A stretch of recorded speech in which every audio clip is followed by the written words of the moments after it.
We're live at the NPF in Nashville, Tennessee, and I'm Tom McCaully with GrayHair Advisors. And with me are Mike Tubbiola and Tom Wenzler from Verizon Wireless. And we're here to talk about secure destruction. So I'd like to first start out with, before secure destruction started, and you mail out statements, and the person wasn't there, what happened to them? Well, they'd either get forwarded or we'd get them back. And when they came, and then when they come back, what do you do with those? Well, we have our return mail sent to a vendor. So they would collect some account information and then shred the mail piece. And was you getting any value out of it other than knowing that it's... Not a whole lot. Yeah. And we paid them by the piece. We did studies on it, and important part of working the return mail was to get the data. We wanted to know what was in it, what inserts we had in there, who it was going to, and address quality coming back. So with secure destruction, when that was piloting, we saw that opportunity to get involved in that, and it's about the data. So how's that work now, secure destruction? Fantastic. Yeah. Well, I know it really works well. fantastic, but we really want to describe to the audience the process that it goes through and what you're getting from it. Well, now the post office shreds the piece for us, sends us back the relevant data, the intelligent mail barcode that we can cross-reference to the customer's account and the piece of mail that we sent them. So we know what went out. It's no longer a pile of returned mail. Now it's actual data that we can store electronically and access electronically. So we can take action more quickly to get their next piece of mail to them more efficiently. So as part of the data packet, did they give you a reason why it wasn't deliverable? Oh yeah, there's a code on there, but Translatable from what we used to see as the yellow sticker when we got a piece of mail back, so that it's now legible? well, yeah, it's actual data, so we can see what it says. It's twofold with secure destruction too. Not only do you get your typical ACS events back that you can use with deliverability codes and what happened to it, you also get a file specific for what they shredded, where it was shredded, and you can cross-reference both of those data sets in a lot less paper cuts. So when you entered this, I'm assuming that you entered it as a beta program with the Yes. Postal Service, and someone once told me that he lives by 3 words: trust but verify. So what did you do in order to understand how the process worked for you? How did we verify? Or why did we trust? Or both? Well, we knew generally the number of mail pieces that we got returned. Mm-hmm. And so we knew if the number of records that we got back from secure destruction were roughly the same as what we would expect to get back in return mail, that it was working. Okay. How do you trust your vendor? We never knew how many pieces were getting opened. The data coming back wasn't good. We've got a census look at stuff now with actual, it was more of a manual process, obviously, to physically open, document, and try to resolve, where now we can use basically census data on that data set and use that data to make the informed decisions. And it was also expensive before. Yeah, I was just going to say, price. so the cost of the manual process that you were going through before compared to what you're experiencing now, what's the relationship? Well, now it's almost free compared to what we were paying before. Would you say that you're spending $2 a record, $3 a record, $4 a record? It depends yeah, on it wasn't that bad.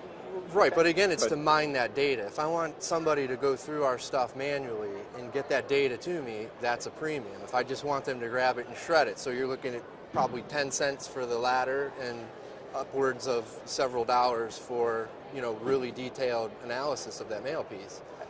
And I would assume that this also helps you be a little greener to the earth. Yeah. You're recycling what's getting shredded by the Postal Service?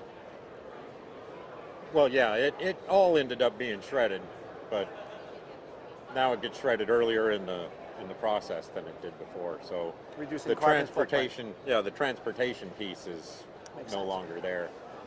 if there's anything else that you would like to see out of secure destruction that would enhance the product. Probably just more participation from other mailers in order to make sure that the post office has a robust program and they catch everything. You know, the more it becomes routine, the more volume they have going through it, the better they are at those kind of things. So more participation. Yeah, I think repetition would be creates professional outcomes, right? Yeah. So is the Postal Service charging any, is there any cost for this for the Postal Service? For secure destruction, no, we just put a different service type ID on our mail and it instructs them to go ahead and shred it. And that's located where? That's within the intelligent mail barcode. Ah, okay. Any other thoughts or comments? Well, I think it's a very positive program. I really like it. Would you again, encourage other enterprises to take this on? Oh, absolutely. And we are trying to get the post office to do an incentive for it next year. Or a promotion, you know. In the promotion package. Make it a little that they easier for usually- non-auto stuff to get involved in that and get data back. Have you noticed any savings from engaging secure destruction? Absolutely. We don't have to pay the vendor for the pieces that they would normally get back. And then they'd go through a process of trying to contact the customer and find out what their actual address is that they had a very low success rate with. We're better off just using electronic means to figure out where that person went. Makes sense. We talked about data earlier, and maybe you can add some more color or inflection about the value that you're getting out of the data. So maybe some more uniqueness about it. You know, right out of the gate, without even crunching the data that extensively, right out of the gate, you're going to get an event back for each piece shredded. Do you trust your vendor doing that with manual, you know, processing and all of the labor-intensive costs associated with that? So to just download through the EPF once a month and just get a total of the data, and outside of that, obviously, it supplements your ACS data coming back in, and you can compare and contrast that stuff. You've got two sources just within that program alone. So the data is very informative, which obviously if you have the means to match that back to your customer, you have the means to match that back to the address quality, there's a lot of stuff you can do with that data. So does it give you next steps about how to connect with that customer? Since they haven't received their statement, that might implicate that you need to take a different step in order to communicate with them or contact them. Inbound phone calls coming through with just that question need to be answered. What happened to my bill? Why do I have this late fee? You know, so your data's feeding your call center, your inbound call center? Not directly. It's more reactive at this point, where if someone calls in, says, I didn't get my bill for the past couple of months, we'll research it. And you can follow that. So you can respond back. Exactly. Yes, that customer is telling the truth. They did not get their bill. It was shredded by the post office so we shouldn't turn off their phone. So audience members asking, the Postmaster General's general session this morning was talking about 1/3 ounce postage free.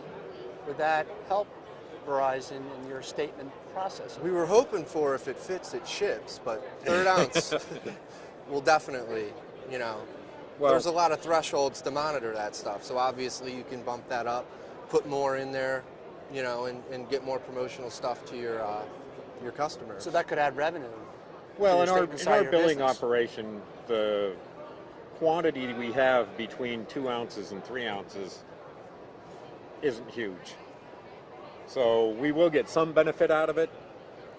I'm curious to see if they try to compensate for that through other revenue generating policies. So we'll see. I know 2nd ounce free was huge for us because we had a lot that was falling over into that 2nd ounce, and we had processes where we would eliminate marketing material, which is revenue. If it would push over that 1 ounce threshold. So that's a 4-page bill. We have a lot of 4-page bills. Yep. And so we were missing out on a lot of marketing opportunity there. And 1/3 ounce, not as big, but we'll see how much we save. We're looking to save as much I'm as sure we can this marketing year. will find some creative ideas for that extra ounce though as well. Exactly. Put in something really heavy. Well, I want to thank Tom Wenzler, Mike Tubbiola from Verizon Wireless for joining me at this panel discussion. And if you have any questions, just ping our email address, which is in our newsletter. Thank you. Thanks, guys. Tom. Thanks, Tom. Thanks, guys.